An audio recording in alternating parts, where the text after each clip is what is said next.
अच्छा, आज जो हम पढ़ने वाले हैं वो है मास ऑफ अर्थ। ठीक है, तो मास ऑफ अर्थ को जो है हम डिनोट करते हैं कैपिटल एम और स्मॉल ई से। ठीक है ना, ये लगा दिया। ठीक है, तो अब जो है इसकी वैल्यू भी हम बताएंगे और ये सबसे इम्पोर्टेंट टॉपिक भी है और पेपर में आ जाता है कि वैल्यू के साथ साथ इसकी थोड़ी डेरिवेशन भी बताएं किस तरह ये इसको प्रूफ किए। तो इसको प्रूफ करने का जो तरीका है वो हम जो है समझेंगे।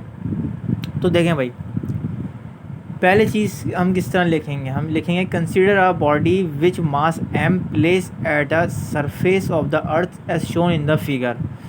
हम एक बॉडी जो है जिसका मास एम है उसको हम एक सरफेस के ऊपर प्लेस कर देंगे। ठीक है, एक सरफेस के ऊपर प्लेस कर देंगे। ये पूरी जो है वो हमारा अर्थ है, एक बॉडी है जिसको हम मास कहते हैं। इसको सरफेस के ऊपर हमने प्लेस कर दी और इस बीच वाले सेंटर को हम कहेंगे मास ऑफ अर्थ। ठीक है ना, सेंटर ऑफ अर्थ जिसको कहा जाता है और इसी को हम कहते हैं मास ऑफ अर्थ, इस बीच वाली वैल्यू को। ठीक है ना, और जो इस सरफेस से ले तक नीचे मास ऑफ अर्थ तक जो डिस्टेंस है उस डिस्टेंस को हम कहते हैं रेडियस, जिसको हम कैपिटल आर और स्मॉल ई से डिनोट करते हैं।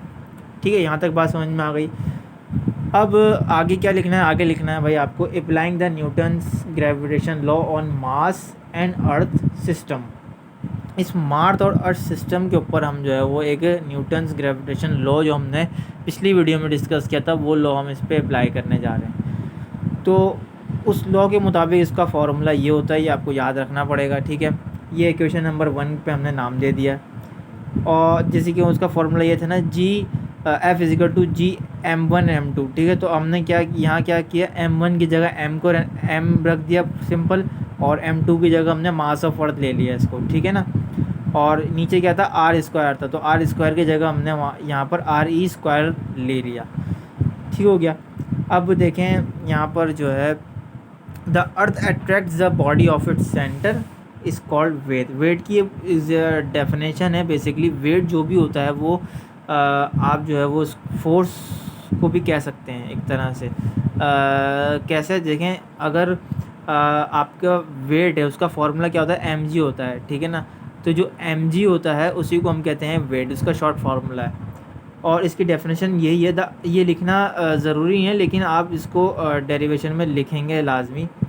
The earth attracts the body of its centre is called weight. अब फॉर एग्जांपल मैं आपको समझाऊं, यहाँ पर ये आपका अर्थ आ गया। ठीक है, समझ लें ये आपकी बॉडी है। ठीक है, तो ये जो अर्थ है और ये आपकी बॉडी है, आपकी बॉडी का जो सेंटर पॉइंट होगा ना, आपकी बॉडी का भी सेंटर पॉइंट होता है, तो आपकी बॉडी का जो सेंटर पॉइंट होगा उस सेंटर पॉइंट से ये अर्थ अट्रैक्ट कर रहा होगा और ये जो अट्रैक्शन होती है और इसी को हम कहते हैं वेट। ठीक है, तो अब देखें यहाँ पर हमने इसको इक्वेशन नंबर 2 का नाम दे दिया और इस फोर्स को हमने बेसिकली ज़ाहिर करने के लिए यहाँ पर वेट की डेफिनेशन लगाई है। तो अब हम जो है दोनों इक्वेशन को कंपेयर करेंगे, तो कंपेयर करेंगे तो आपके सामने ये फार्मूला आ जाएगा इस तरीके से। अब यहाँ सिंपल W जो होता है वो mg के बराबर होता है। हम देख सकते हैं आप कि mg के बराबर होता है। इसी तरीके से हमने जो है वो यहाँ पर W की जगह mg लगा दिया और फार्मूला सेम रखा। तो अब देखें m से m कैंसिल हो गया। अब क्या बचा, g equal to capital G m e divide by r square. तो हम क्या करेंगे, हमें तो मास ऑफ अर्थ निकालना है, तो हम मास ऑफ अर्थ को सेपरेट कर देंगे, इसको ऊपर भेज देंगे और इसको नीचे कर देंगे। तो ये तमाम चीज़ें मैं यहाँ पर कर चुका हूँ और यहाँ देखिए मैंने इसको मास ऑफ अर्थ को सेपरेट कर लिया।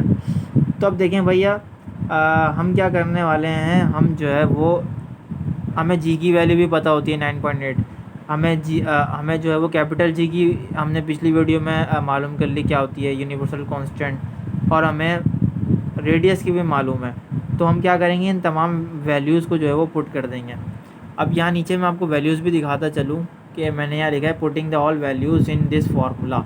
इस फार्मूला के अंदर हम ये वैल्यू जो है वो पुट कर देंगे। ठीक है, आपकी आसानी के लिए मैंने ये वैल्यू लिख दी है, जी की वैल्यू, कैपिटल जी की वैल्यू और आर की वैल्यू। अब जब हम इस फार्मूले में हम पुट करेंगे तो हमारे पास कुछ इस तरीके से कैलकुलेशंस आएंगे और ये कैलकुलेशंस आपको पेपर में लाजमी लिखना है अगर ये क्वेश्चन आता है तो।